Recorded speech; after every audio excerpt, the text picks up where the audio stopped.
This is the Paltalk News Network. Views expressed are solely those of the speaker and not necessarily those of Paltalk.com, AVM Software, or its advertisers.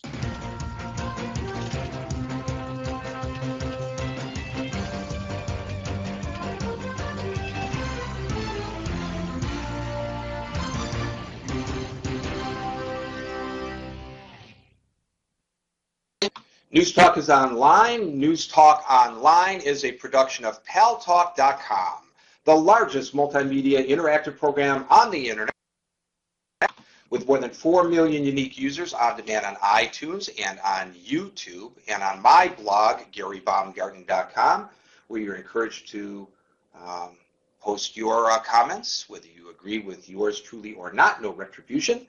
And thanks to our good friends at CRN Digital Talk Radio, we're syndicated to an additional 12 million households. I am your host, Gary Baumgarten. I welcome you to the show, and I remind you that you should be going to our site, paltalknewsnetwork.com, early and often, just like voting in Chicago, to find out things that you may or may not see, hear, or read in the mainstream media. And those of you who are listening to us on the internet or on CRN Digital Talk Radio, and if you want to join in the festivities, if you go to paltalknewsnetwork.com, at the top there's a chat with 4 million users button, and if you click on that, it'll take you right here into our virtual auditorium on Paltalk, and you can talk to me for free. Former NYPD Commissioner Bernie Carrick was sentenced today to 4 years in prison for helping somebody with a bid for a contract with the city in New York when he was the police commissioner.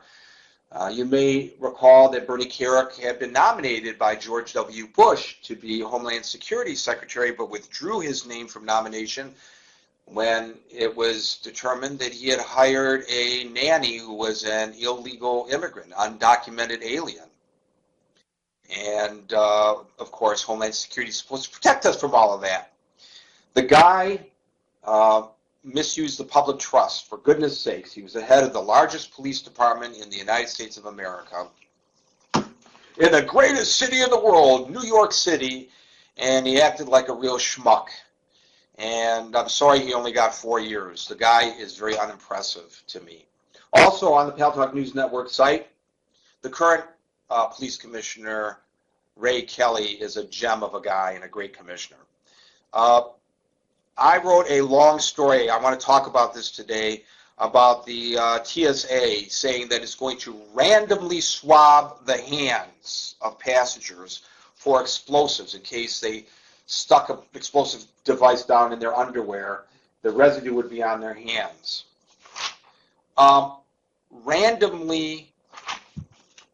Randomly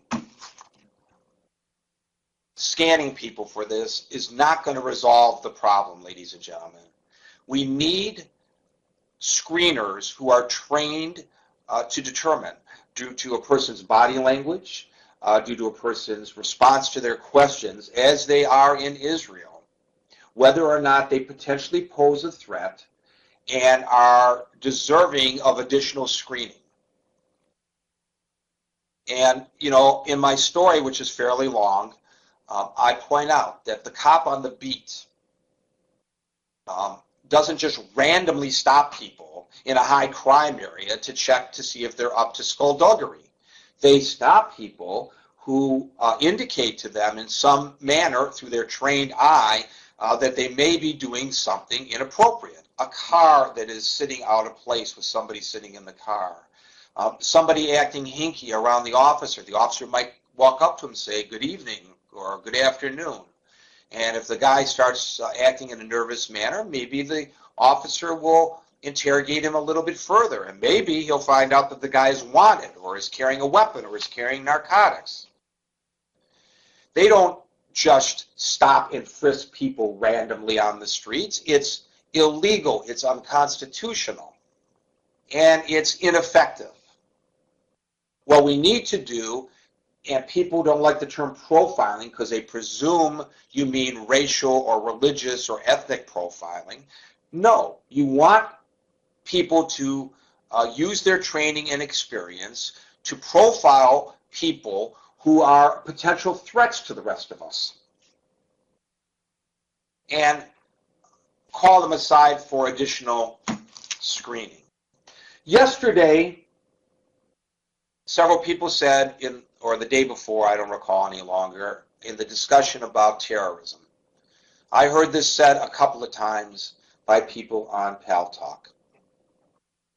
Not all Muslims are terrorists, but all terrorists are Muslims. Well, today, an individual who apparently had a grievance with the IRS and who apparently had a dislike for Catholics and others, a guy by the name of Joe Stack, flew a plane into a 7-story building in Austin, Texas. His rage against the man, apparently. He burned down his own house before doing this. 190 IRS employees work in the building. I don't know, last update that I have, at least one person was missing, 2 people taken to a hospital from inside the building. I'm reading from his webpage. He writes, Joe Stack, today, prior to crashing his plane into the building, Echelon building in Austin, Texas. If you're reading this, you're no doubt asking yourself, why did this have to happen? He says, a storm raging in his head. He was pissed off about taxation without representation. Anyone who really stands up for that principle is properly labeled a crackpot, traitor, and worse, he wrote. I think, Mr. Stack, I know you can't hear me. You're dead. You are a crackpot.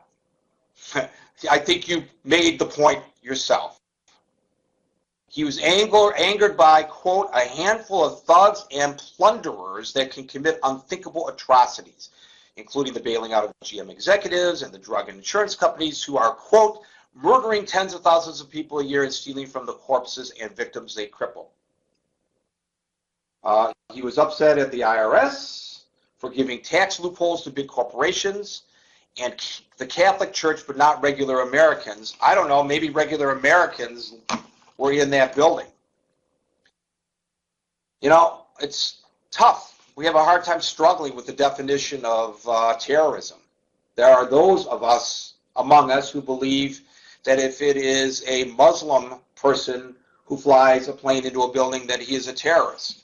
If he is a Anglo-Caucasian individual, a real American,